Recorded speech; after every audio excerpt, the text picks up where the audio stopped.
Bijouterie Panso mividy volamena, mivarotra sy manamboatra firavaka volafotsy sy volamena. Tiara manolotra anao ny logité. La saveur ultime des fruits. Le CNAM Madagascar vous offre une possibilité d'acquérir un diplôme international qui vous ouvre les portes dans le monde. Faites partie des plus grands et visez plus haut. Apprendre au CNAM change votre vie. CNAM manolotra anao.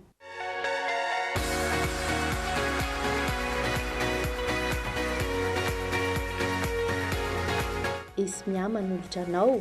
Telma, safidiko numéro 1 malagasy manolotra ho anao.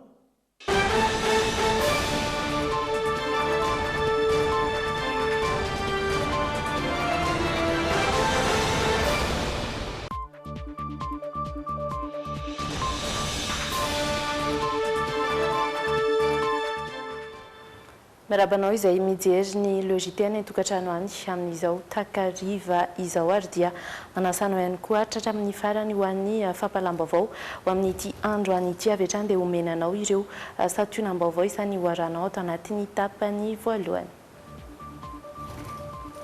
Ny tokony mpivarotra sasany dia nisotry androany maraina tsy manaiky ny analana azy eny antoeran'ireo mpivarotra raha toka tsy misy ny vahaolana maritra hoentiny tompona andraikitry ny tsena eo anivony tanàna Antananarivo renivohitra. Mpizahatany sinoa iray tany Frantsa no voamarina fa maty vokatry ny fahazony ity tsimokaretina ity mampivarahontsana ny antotanisan-kapeny satria dia mahery ny 5,000 sy R1 ireo namoiny ainy raha any Chine manokana. Misy 300 no antota taratasy izay nalefa ny birao misahana ny ady amin'ny kolokolo eny anivon'ny PAK antota taratasy 320 kosa tao anatin'izany no efa eny amin'ny fitsarana ambony. Nanao tatitra ny dingana vitana tamin'ny taondasa ireo mikasika ireo teboka lehibe ho an'ny fandarana samty taonty ny ministry ny indostria sy ny varotra ary ny asa tanana. Ako ny fetiny mpifankatia teny amin'ny plaza tanterahana omaly alina lany ny tapakila fidirana mialohan'ny seho izay nandraisana ny feo sy fo izay natao tao amin'ny plaza Ampeflo feno hipokarak izany ny efitra. Isan'ny hoarahanao ireo na izana zany dia maromaro ireo vaovao izay iresaka ny lafiny rehetra amin'ity androany ity izao aloha isika andeha hiditra eo amin'ny alahona izay iresahana bebe kokoa ny lafiny sosialy.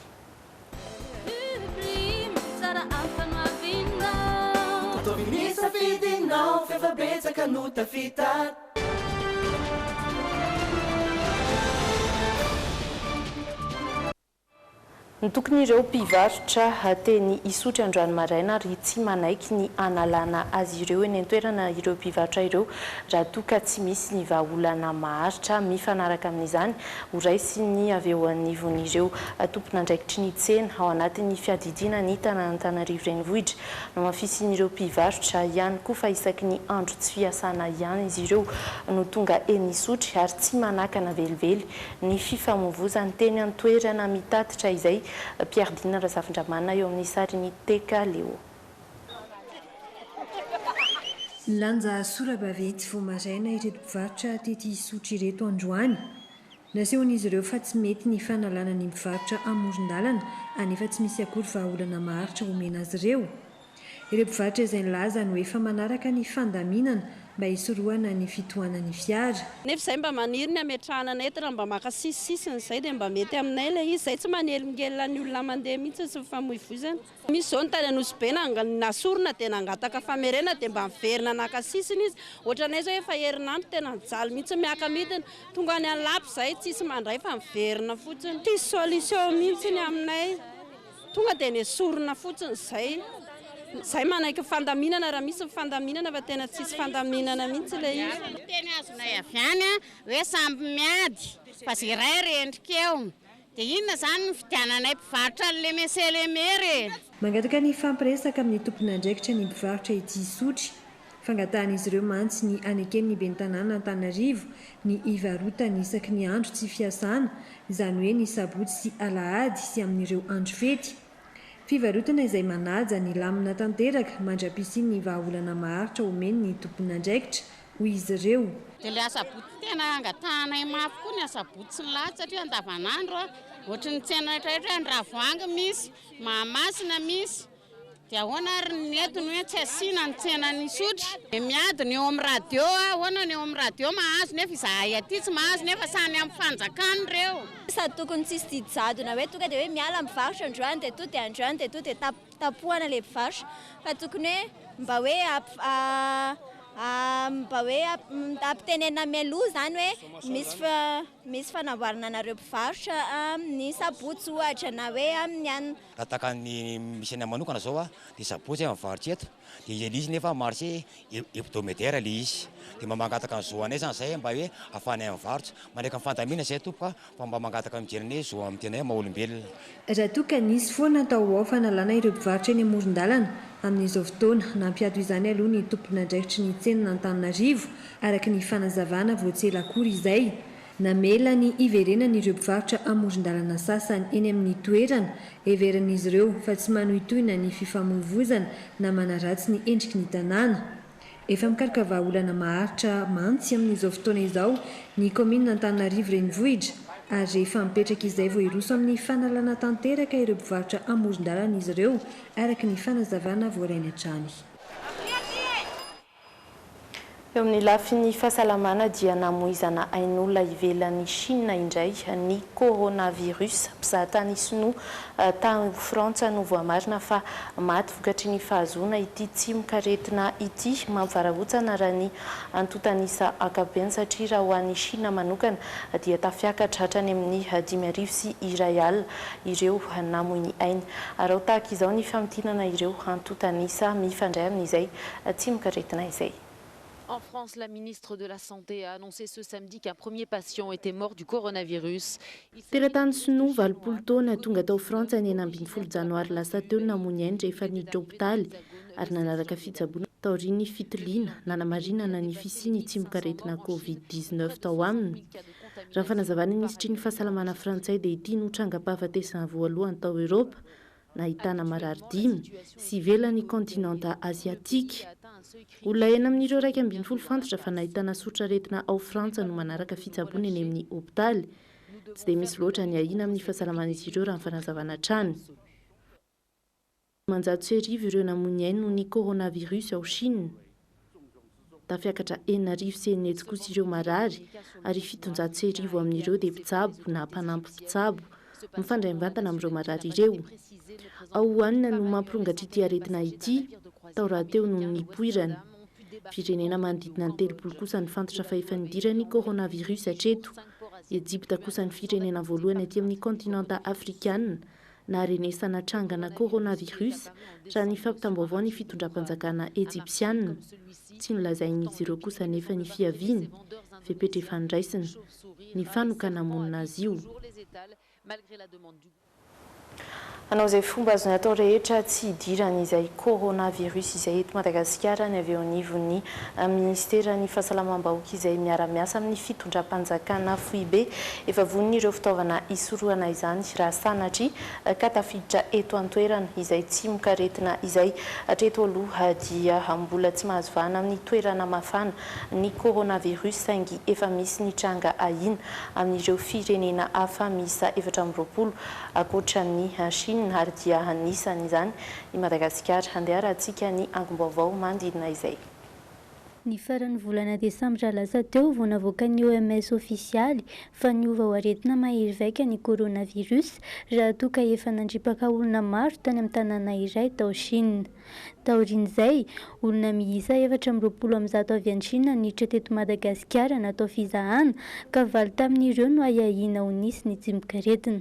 Araka ny antontanisa navoaka ny ministeran'ny fahasalamana ny 12 volana febroary teo kosa dia miisa 2 ny tranga ahina na cas suspect eny Anosiala ary 9 kosa Raimaso.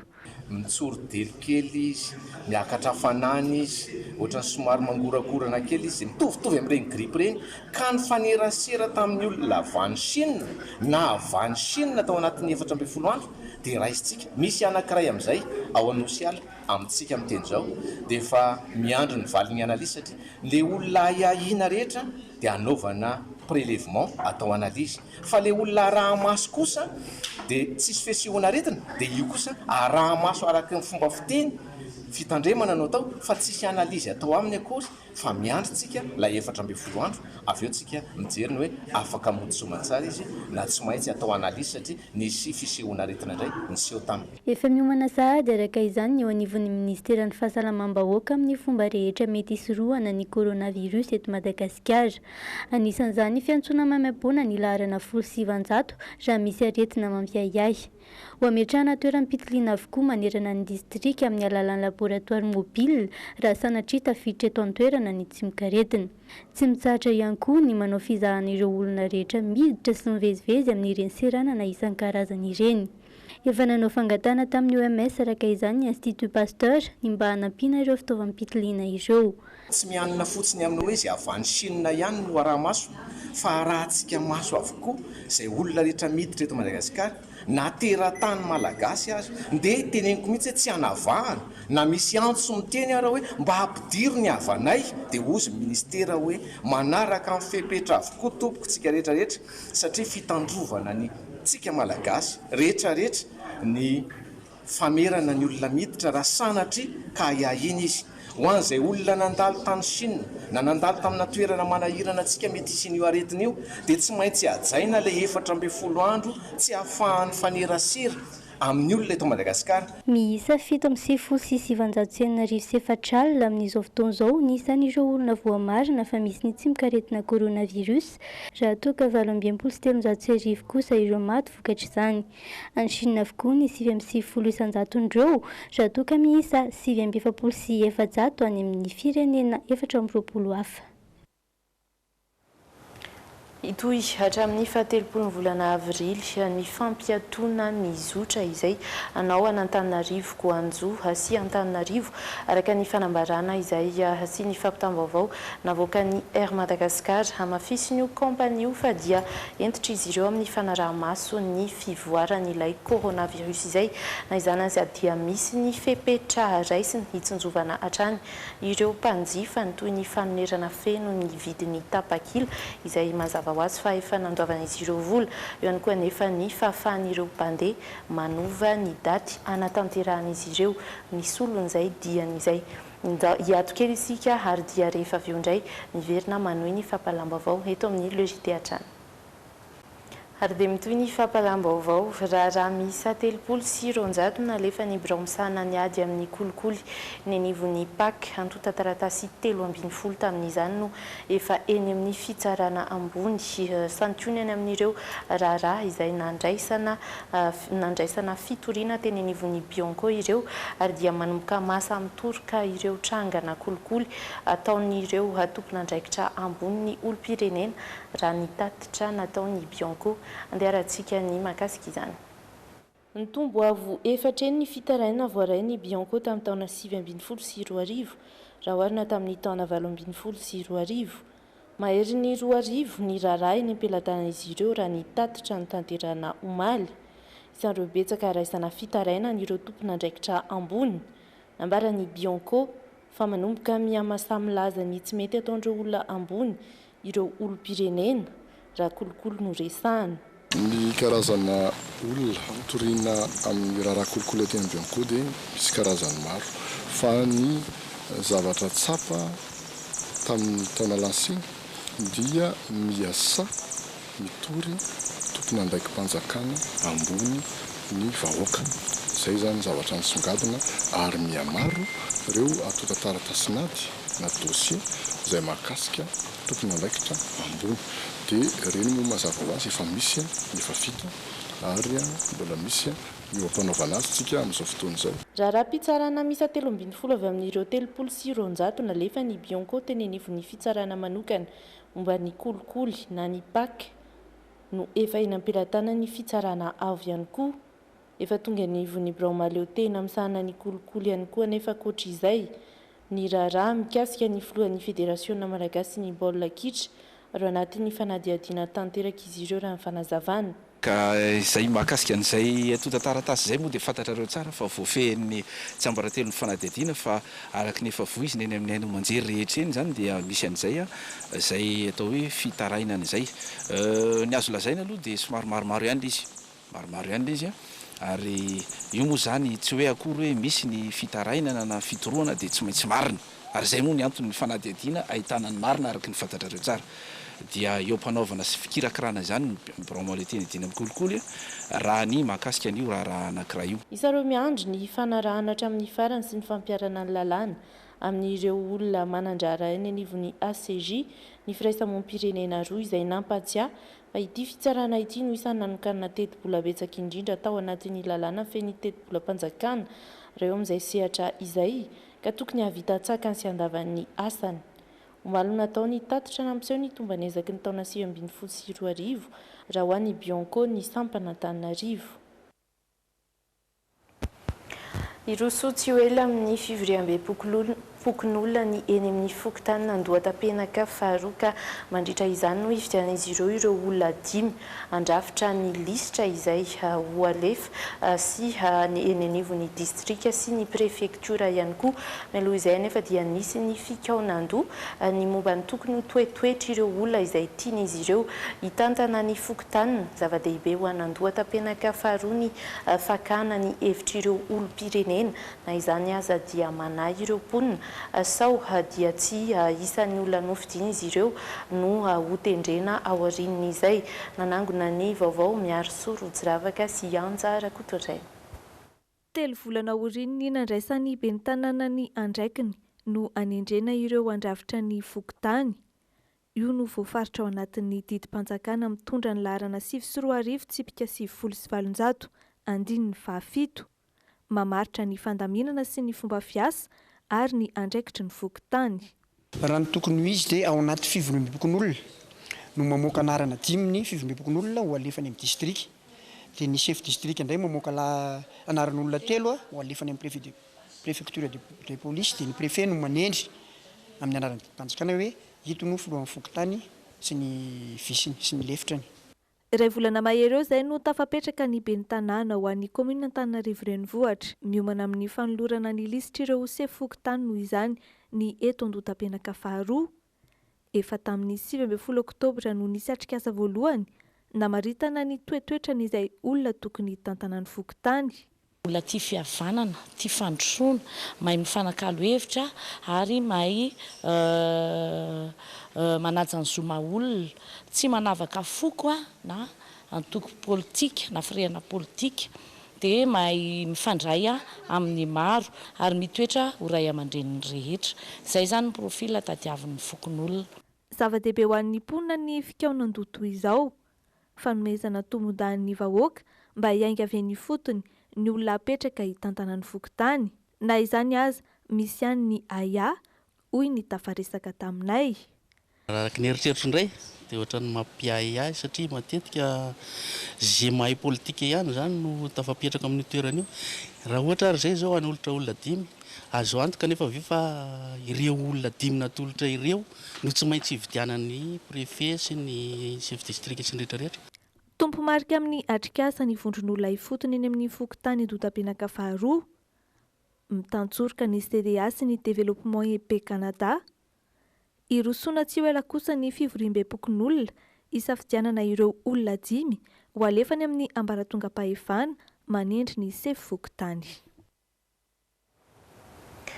Fanatratratra ny amin'ny 7 sy 7 sy 3 hetsy ny isan'ny mpizahatany nitsidika ny Madagasikara ny taona 2020 sy 2020. Iny taona ny valon'iny no nahazoana mpizahatany betsaka indrindra teto amintsika taorian'ny taona 9 sy 2020 raha nambarana ny minisitry ny fizahatany sy ny fitaterana. Trarana ilay vina dia ny atongavana mpizahatany 5 hetsy hatramin'ny taona 13 sy 2020 dia isindray ny hetsika lehibe dia ny foara iraisam-pirenena momba ny fizahatany eto Madagasikara na ny ITM izay ahitana mpandray anjara manodidina ny 300 mpandrarava amin'ny sehatry ny fizahatany avy eto an-toerana sy any ivelany no andray anjara ao anatin'izay ary any fahavalo-ambin'ny folo hatramin'ny 20 Jona izao no anatanterahany izay hetsika ho an'ny fizahatany izay ny Ivato manam-panazavana entiny ministry ny fizahatany sy ny fitaterana. Tia 9e édition ty zany dia voalohany indrindra aloha dia misy association avy any Espagne any izay nanokana mihitsy ary safidy mihitsy amin'ny période anaovana an'io ITM io no anaovana ny assemblée générale ny zareo eto Madagasikara. Zava-dehibe zany na ho antsika eto Madagasikara zany ho an'ny Espagnol sy fotoana ihany indray zany io matoa izy tonga eto dia dikan'izany lina ihany koa izy amin'ny Madagasikara ary efa mahatoky izy any Madagasikara matoa ihany koa tonga eto dia itsika zany dia anararoatra mihitsy amin'ny fahatongavany eo mba ahafantaran'ireo ihany koa hoe inona manina zany Madagasikara. Fananao tatitra ny dingana vita tamin'ny taondasa sy ireo teboka lehibe ho an'ny fandaharana azy tamin'ity taona ity indray ny ministry ny indostria sy ny varotra ary ny asa tanana misongadina ao anatin'izany ny fitsonjovana ireo mpanjifa kanefa dia mila ny ezaky ny mpanjifa ihany koa ny fitatanana ny varotra eto amintsika raha fanazavana ny tatitra izay ary Andrilaina Andriamasy eo amin'ny rindrantsary ny Stéphane Rakotomalala. Mikorontana sy tsy manaraka ny lojika ny kiborin'ny faninjarana na circuit de distribution eto amintsika tsy ho adintsony ny fisian'ny mpanafatrentana mpamongady mpanjara ary mpanjifa tokony samy andraina ndraiky mandrify azy ny tsirairay na zany aza dia efa manana paikady ho famerenana ny tontolo varotra amin'ny laoniny sy manara-dalàna ny ministera ny tourisme varotra ary asa tanana. Formalisation tamin'ny fanjakana io fiscalité io be da be resaka iontsika rehefa manao ezaka ohatran'izay ny fanjakana zany tsinjovana izany dia tena manamarika fa anisan'ny sehatra izay irina tokoa idirantsika ao anatin'ny sehatra ny formel satria tsika mbola tanteraka ny économie be da be ny amin'ny sehatra ny formel dikan'izay nefa ny hoe akory hoe tsy fitsinjovana fidirana amin'ny sehatra ny formel fa au contraire tokony fantatry ny mpandraraha rehetra izay mbola ao anatin'izay sehatra tsy manara-drafitra izay fa rehefa manara-drafitra ianao dia mora kokoa na ny azahoanao financement na ny ahafahanao mitady tsefy na ny azahoanao renforcement de capacité maro samihafa ka izay tsara angambany hoe véhiculentsika tsara ihany koa zany izay éducation izay hoe fanarahana rafitra koa tsy midika hoe fitakiana hetra fanarahana rafitra dia ny rosona misimisy kokoa mba ananana an'izay activité économique mivelatra misimisy kokoa manana piasa ianao manana plan d'affaires ianao mba manana vision ianao manana fomba fijery vaovao. Ankoatra dia teboka efatra lehibe ny mpanafandarana sy ministera dia ny fitsinjovana mpanjifa amin'ny alalan'ny fanaramaso ny tontolon'ny varotra ny fametrahana indostria isam-paritra ny fandrindrana vokatra fanondrana ary ny fandrindrana sehatra stratéjika ary économique eto Madagasikara mba hahafantarana antsika toy ny vanille lamba huile essentielle ary orinasa amokatra ireo vokatra ilaina andavanandro na PPN. Mitohy kosa ny ady ataony fiovaovan'ny toetry ny andro eto Madagasikara mifanolotanana amin'izany ireo mpanao fikarohana mba hitondrana vahaolana maritra sy mandaitra ihany koa tafiditra ao anatin'izany ny fampatsiahivana ireo fihetsika izay tokony tandremany tsirairay eo amin'ny fikajiana ny tontolo iainany. Piardina Razafitra Manana sy Rodin Noenjanary. Vokatry ny asan'olombelona matetika no mahatonga ny fahasimban'ny ny toetry ny andro. Isan'izany ohatra ny fanariana fako endrehitreny, fihetsika anisan'ny manimba ny tontolo iainana, fanampin'izay ny fanaovana doro-tanety sy ny maro hafa izay mitarika fiovaovan'ny toetry ny andro. Lasa mikorotana zany ilay toetr'andro dia na ny ohatrany hoe fahavaratra ary indraindray lasa ohatrany hoe maka endrika ririnina zany dia ny hafanana lasa miakatra ambony be mora rehefa mangatsiaka koa ny andro dia tena latsaka ambany be izay dia izay zany dia vokatry ny toetr'andro daholo raha mijerytsika ny toetr'andro Madagasikara hatramin'izay dia efa tsy ao anatin'izay intsony Madagasikara amin'izao fa tena efa hoe hita taratra izay hoe fiovan'ny toetr'andro izay. Iantso ny olona andraindraikitra manoloana ny fahasimban'ny tontolo iainana ireto mpianatra mandalina manokana ny toetry ny andro ireto.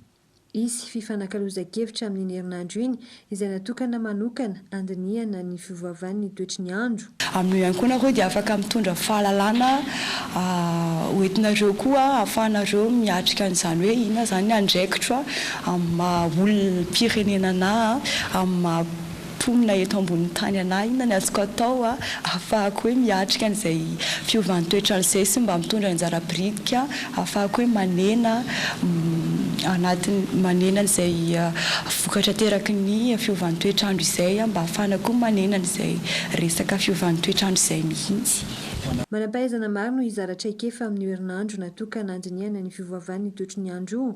Andrasana amin'izany ny ahaizan'ireo olona miaro ny tontolo iainana amin'ny alalan'ny fihetsika tokony ho ataon'izy ireo araka ny fanazavana. Lafim-baovao ahafantateraka indray mihamaro ireo tanora manao ny call center ity farany izay manomboka mivelatra eto Madagasikara noho ny tsy fahampiana asa eto amintsika no antony tena maroboka ireo tanora hiditra ao anatin'izay. Sehatr'asa izay andaorana ny fanazavana entiny Piardina Razafintramana eo amin'ny rindran-tsary ny Rivinirina Tekaleo. Olan'ny tanora amin'izao fotoana izao ny tsy fahitana asa na misy ihany izany saingy tsy mahavelona. Mirohatra makany amin'ny call center araka izany ankabeazan'ireo tanora. Ity asa ity izay heverin'izy ireo ahitana tombontsoa manokana na tsy asa raikitra aza. Tena ny asa mihitsy ako taloha fa ny anahy manokana ny asa tamina projet foana ny ankabeazan'ny asa izay nataoko taloha dia rehefa tapitra ny projet dia tapitra zany a terme ny asa dia taty aoriana ny heritreritra amin'izay hoe tonga ny fotoana tokony manana assurance na retraite raha manana assurance misy tohina fiainana dia voatera tsy maintsy osaky hitady toerana manana antoka stabilité. Io zany zao no lalana ho an'ny olona na tsy manana asa nefa kosa manana niveau bac minimum dia mba afaka manana fiainana afaka hitoindray. Izay ny lafiny ray. Za zao raha ny fianarana nataoko zao tsy commerce et marketing no nataoko fa ty zany ny hitako hoe tonga dia rapide aloha ahafahanao manana stabilité zany. Raha ho an'ity fampianarana iray ity izay manome fiofanana ny tanora hiditra ao amin'io asa call center io izao mahatratra 100 mahery ireo liana amin'izany. Ilaina fahaiza-miteny vahiny anefa izay ka antony mampiemitra ny ankabeazan'ireo tanora. Tena mitombo dia tena hoe avoroeny mihitsy ny ankizy ny soratra anaranao. Mahavelona tsara ity asa iray ity raha araka ny fanadihadiana natao. Mazana ihany koa nefa no misedra olana ny orinasa offshore izay ahitana ny call center noho ny sata mive azy ireo. Voatsela kory izay orinasa iray teny ampandrana no nahitana fitokonana nataon'ireo mpiasa tao aminy noho ny tsy fandoavana ara-dalàna ny karamany ireto farany.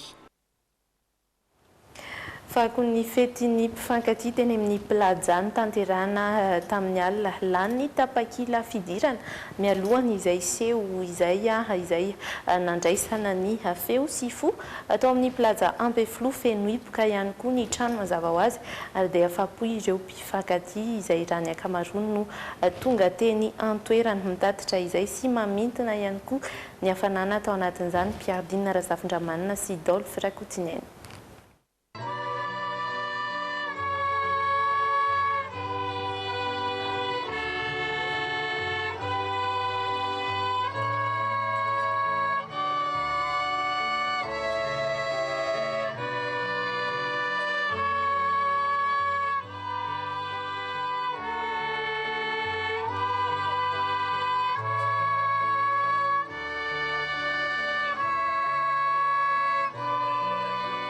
Miavaka ny fankalazana ny fetin'ny mpifankatia omaly alina nandritra ny seho feo sy fo tao amin'ny plaza Ambeflo feno hipoka ny toerana kanady ny tapakila fidirana aza lany omaly. Samy nanome izay tsara tany aminy ireo mpanakanto nanafana ny lanonana nomena sehatra teto ny ira-pitiavana amin'ny mahafety ny mpifankatia azy. Ny fandimbina mpiara-peo ireo mpanakanto toa ny ponina sy bodo mahery sy mano Rijara Manantoanina sy Farakely.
afa-po ireo tonga teny amin'ny plaza Ampefilo Omaly ka maniry ny anohizana ny hetsika tahaka izao.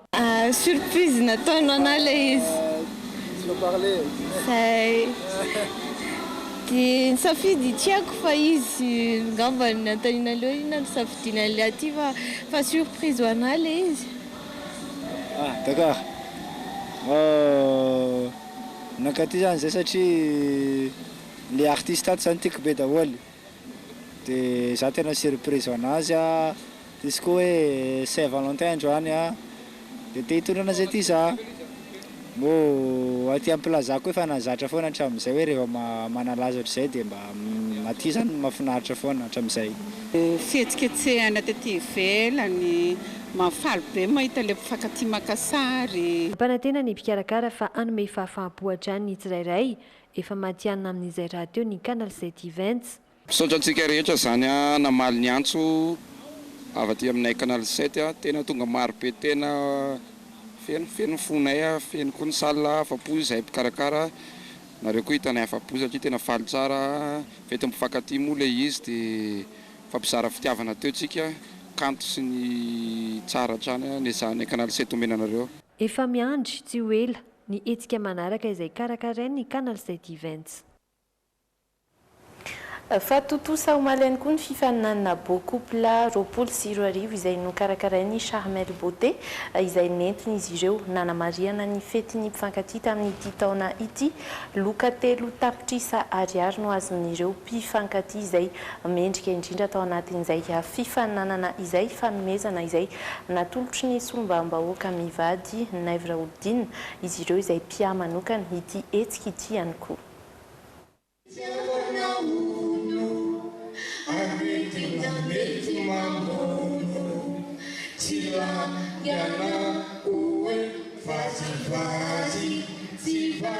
Totosa Somatsaro Omaly ala teny amin'ny espace Mira Ambatomaro ny fifaninanana dia ny voalohany tamin'ny beau couple izay nikarakarain'ny Charmel Beauté anamariana ny fetin'ny mpifankatia. Solombavam-bahoaka ny Madagasikara voafito ao amin'ny boriboritany fahadimy. Naivra Oldine sy ny vadiny Ramatoa Antry ny ala fanantenana no ray aman-dreny mpiany hetsika izy ireo izay notsongaina manokana ary heverina ho isan'ireo mpivady modely tsy eo amin'ny lafiny politika ihany fa eo anivon'ny fiarahamonina ihany koa. Hitantaratra Omaly fa tsy mampiena ny fitiavana ny adidy sy ny asa fitediavana andavanandro satria dia tonga nanome voninahitra ity fotoana ity avokoa ny prefetan'Antananarivo, ny lehibe ny distrikan'Antananarivo fahadimy, ny délégué sy ny lefitra tao anatin'izay boriboritany fahadimy izay ary nomba ambady avokoa izy ireo. Tsy hoe rehefa député anao araka voalaza teo tsy hoe rehefa manana andraikitra maro anao dia tsy manana fitiavana intsony modely izay vady toko aminareo ary any fitiavana na sekondoana. Vao nanomboka sy pampitaloha izy dia efa le teo izay séparable ny soronao anay hatramin'izay. Rehefa mahita ianareo dia mahita azy. Rehefa nanao député koa dia izy lisitra faharoa ary nandresy zay teto amin'ny boriboritany fahadimy.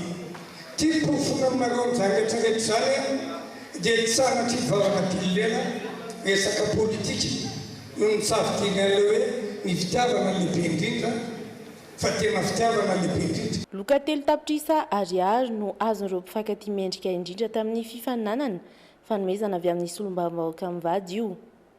Ankoatry ny mahafifaninanana azy anefa dia lanonana feno ihany koa ity fotoana ity niarahana tamin'ny Charmel Beauté.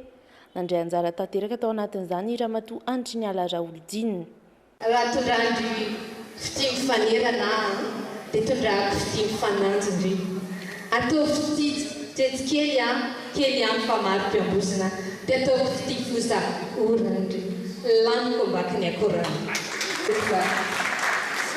Itazopitiavana uno avetina mety mamono tilangana oe vazivazy tsy vazivazy miahona tesy. Izay mahakasikina izao ihany koa isika dia anaraka fanadihadiana doka avatra izay iarana amin'ny PSI. Nototosaina teto 10 pointy ny 17 febroary lasa teo ny fanokafana ofisialy ny fizarana lay misy odomoka maharitra mitoy eo anivon'ny fiarahamonina notarihiny ministry ny fahasalamam-bahoaka, ny ministry ny fanabeazam-pirenena sy fanofanana ara-teknika sy arakasa sy ny tale jeneraly ny USAID Madagasikara ary natrehy ny ministry ny mponina ny fiarovana ara-tsosialy sy ny fampiroboroboana ny vehivavy. Misy iray tapitrisa ny lay misy odomoka maharitra ho zaraina amin'izany ary mponina efatra tapitrisa mahery no hisitraka izany ao anatin'ny faritra enina. Ho fanohizana ny tapahananana ny lay misy odomoka maharitra, lay iray ho an'ny olona roa dia ireto lay vaovao ireto no asolo ireo efa simba tamin'ny fizarana vaobe. Miavaka kely ny fomba fanentanana ny tokantrano ampiasa lay misy odomoka maharitra satria ireo mpanentana ara-pahasalamana sy ny mpianatra kilasy fahaefatra eny amin'ny EPP no ifandrimbona nentana ny ray aman-dreny sy ny mpiarahamonina aminy ho an'ny fiovana eny anivon'ny fiarahamonina. Maimaimpona ny azonana ny lay eny anivon'ny fokontany ho an'ireo tokantrano nahazo tapakila tamin'ireo mpanentana ara-pahasalamana taorian'ny vangivangy arahana dinika. Ny tetikasa dia arahan'ny ministera amin'ny fahasalamam-bahoaka ary ny ministera amin'ny fanabeazam-pirenena sy fanofanana arakasa sy teknika ary vatsian'ny USAID vola. Malagasy tsy ho fatin'ny tazomoka. Olona mitoy ny logité rehefa avy eo izay anarahanao ny zanam-pandarana itafakely sy ny oyanao ihany koa izay ho arahantsika tahaka izao satria dia namarika ity herinandro ity ny 21 febroary anomezan-danja ny ankizivavy sy ny vehivavy scientifique ary tsy mifanalavitra amin'izay indrindra ny lohevitra ny safidiana androany. Ao anatin'ny oyanao kosa dia nasaina nanontaniana n'ireo toerana tiany hitondrana mpizahatany ireo olona sendra ny fandraisam-peo ny logité raha toka mipetraka eo amin'ny asan'ireny mpiseradina ny guide ireny izy ireo. Ireny dokam-barotra isika mahity ireny zanam-pandarana ireny rehefa avy eo ary. These days I don't feel like me.